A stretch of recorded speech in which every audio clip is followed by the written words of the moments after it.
Welcome back students, good morning. आज जो है हमारे सप्लाई कर्व के स्लोप्स को देखने में। कल जब हमने देखा था, मतलब प्रीवियस क्लास में जब आपने देखा था, तो हमने देखे थे कि इलास्टिसिटी ऑफ सप्लाई होती क्या है, इसके बारे में हमने पढ़ा था। ठीक है, उसके बारे में थोड़ा सा रिमाइंड कर लें कि percentage change in price in percentage in response to percentage change in quantity supply is called elasticity of supply. आज जो हम देखने वाले हैं वो ये देखने वाले हैं कि इनके जो स्लोप्स होते हैं वो किस तरीके के होते हैं। आपको लास्ट क्लास में जो है हमने क्वेश्चन सॉल्व किया था, वहां पर आपने देखा था कि जो क्वेश्चन था वो ई पी इक्वल्स टू 1 आया था, यानी उसका स्लोप कैसा होगा। स्लोप का मतलब ये है कि आपके कर्व का शेप कैसा होगा। तो elasticity, there are 5 type of elasticity we have available in economy. ठीक है, हमारे पास 5 तरह की जो होती है वो सप्लाई की कर्व का स्लोप्स होते हैं या इलास्टिसिटीज होती है। ठीक है, तो फर्स्टली आपको जो पढ़नी है वो हमने जो क्वेश्चन का आंसर निकाला था वो E1 निकला था। तो इसका जो शेप होगा, जो स्लोप होगा, वो कैसा होगा, हम EP1 बनाने वाले हैं। EP1 का मतलब होता है कि प्राइस में जो चेंज हुआ है as it is equal change आपकी क्वांटिटी सप्लाई में आता है। यहाँ हम प्राइस मेंशन कर रहे हैं, यहाँ हमने क्वांटिटी सप्लाई, ये मैं एक बार लिख देती हूँ, बार बार नहीं लिख रही, बट आपको ये हर जगह मेंशन करना है कि यहाँ पे OX पे जो होता है वो क्या आता है और यहाँ पर, ठीक है, OY पे क्या होगा। ठीक है, EP1 आपको बताता है कि जो प्राइस में चेंज हुआ है एज इट इज चेंज आपके क्वांटिटी सप्लाई में भी आएगा। ठीक है, उसका जो शेप होगा वो कुछ इस तरीके का होगा। अब आप कह रहे हैं कि इससे कैसे पता चलेगा कि भाई बराबर चेंज हुआ है। मैं बताती हूँ, मान लीजिए कि हम इस पॉइंट पर इक्विलिब्रियम में होते हैं। ये हमारा प्राइस है, ये हमारा क्वांटिटी सप्लाई, ये हमारा E।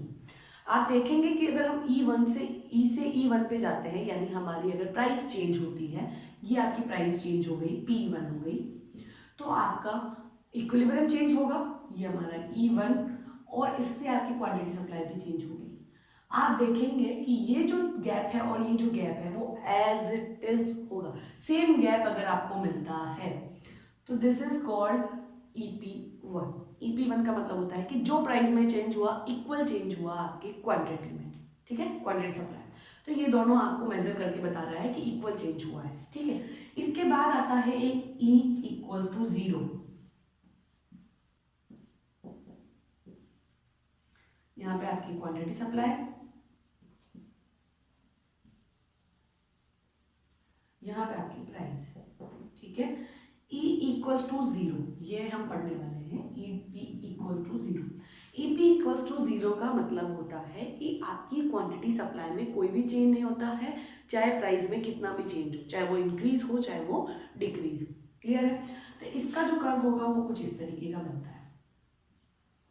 ये आपको बताता है कि प्राइस में चेंज हो सकता है लेकिन क्वांटिटी सप्लाई में चेंज नहीं होगा। मान लीजिए कि प्राइस हमारी ये है OP, ये हमारा इक्विलिब्रियम है, प्राइस चेंज होती है और इंक्रीज होती है P1, फिर भी सप्लाई में कोई चेंज नहीं है, सप्लाई अभी भी OQ है। ठीक है, this is called no change in supply. अगर प्राइस डिक्रीज हो जाए, नीचे आ जाए, P2 पे आ जाए, तो इक्विलिब्रियम चेंज होता है E2, बट अभी भी क्वांटिटी वही है, इसीलिए इसको EP0 कहते हैं। EP0 का मतलब होता है कि क्वांटिटी सप्लाई में कोई भी चेंज नहीं आता। ठीक है, एक आता है आपके EP infinity.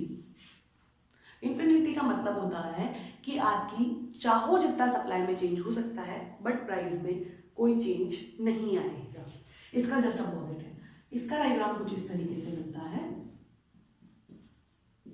Price, quantity supply, इनकी प्रैक्टिस आपको करनी पड़ेगी। ठीक है, इसका जो डायग्राम बनेगा वो कुछ इस तरीके का बनता है।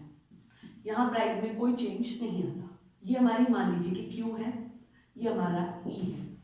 मैंने प्राइस चेंज नहीं की फिर भी क्वांटिटी चेंज हो सकती है। मान लीजिए कि क्वांटिटी कम हो जाती है, Q1, ये हमारा इक्विलिब्रियम E1, हो सकता है क्वांटिटी इंक्रीज हो जाए बट यहाँ प्राइस में कोई चेंज नहीं होता।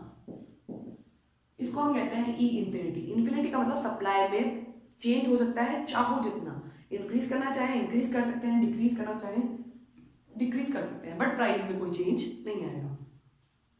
एक आता है आपकी E greater than 1, EP greater than 1, ये आपके y, ये मैं मेंशन कर देती हूँ ताकि आपको कवर हो जाए, ठीक है। ये होगा, इसका जो कर्व बनेगा वो कुछ इस तरीके का बनता है। इस तरीके का मतलब ये आपको बताना चाह रहा है कि यहाँ इलास्टिसिटी ज्यादा रहती है सप्लाई की कंपैरेटिवली प्राइस। कैसे, हम देखिएगा, ये प्राइस है हमारी, ये क्वांटिटी है, ये पी, ये क्यू, ठीक है।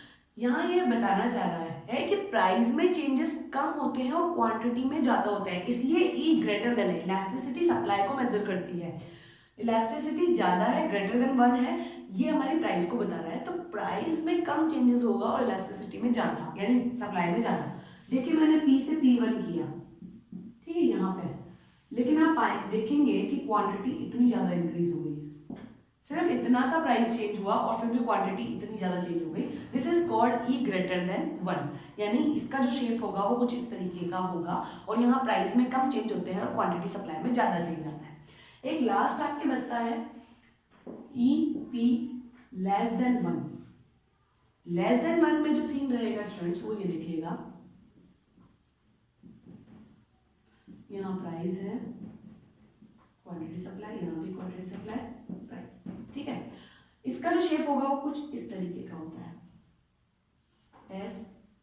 यहाँ पर प्राइस में ज्यादा चेंज आता है और सप्लाई में बहुत कम चेंज आता है। कैसे, ये मान लीजिए कि मैंने इस पॉइंट पर इक्विलिब्रियम में मिला ई और क्यू, ठीक है। देखिएगा प्राइस मैंने इतनी ज्यादा इंक्रीज की है P1 और E1, और क्वांटिटी सप्लाई आप देखेंगे कि बहुत कम चेंज हुई है, इतनी सी चेंज हुई है। तो EP लेस देन 1 का मतलब ये होता है कि प्राइस में चेंजेस ज्यादा होंगे और क्वांटिटी सप्लाई में चेंजेस कम होंगे। ये 5 तरह के स्लोप आपको देखने को मिलेंगे। Elasticity E equals to EP1, EP0, EP infinity, EP less greater than 1 और EP लेस देन 1। 5 तरह की इलास्टिसिटी आपको देखने को मिलेगी। आपको सबका सीन समझ में आ गया होगा कि क्या होता है। EP1 का मतलब होता है कि दोनों में इक्वल चेंज आएंगे। EP इंफिनिटी का मतलब होता है कि सिर्फ सप्लाई में चेंज होता है, प्राइस में चेंज नहीं होता है। अगर आप EP0 पढ़ते हैं तो there is only change in supply, not there is only change in price, no change in supply. यहाँ पर कोई भी तरीके से चेंज आप सप्लाई में नहीं देखते। ग्रेटर देन 1 का अगर आप सीन देखना चाहें तो प्राइस में जो चेंज होगा वो बहुत कम होता है बट सप्लाई में बहुत ज्यादा होता है, ठीक है, कंपैरेटिवली। और ई लेस देन 1 का सीन ये रहता है कि आपका प्राइस बहुत चेंज होगा और सप्लाई में बहुत कम चेंज आएगा। इनकी आप डायग्राम की प्रैक्टिस करें। मैंने जिस तरीके से डायग्राम बनाए हैं आप उसी तरीके से बनाएंगे तो आपको सही रहेगा। अगर आप अपनी तरीके से बनाते हैं तो वो गलत हो जाएगा। ये चित्र डायग्राम बनाने का तरीका भी होता है, ठीक है। तो आप इस वीडियो को देखें और देखें कि मैंने डायग्राम किस तरीके से बनाया है, किस तरीके से स्केल सेट किया है, ठीक है। If you have any problem then you have to ask, okay. Thank you.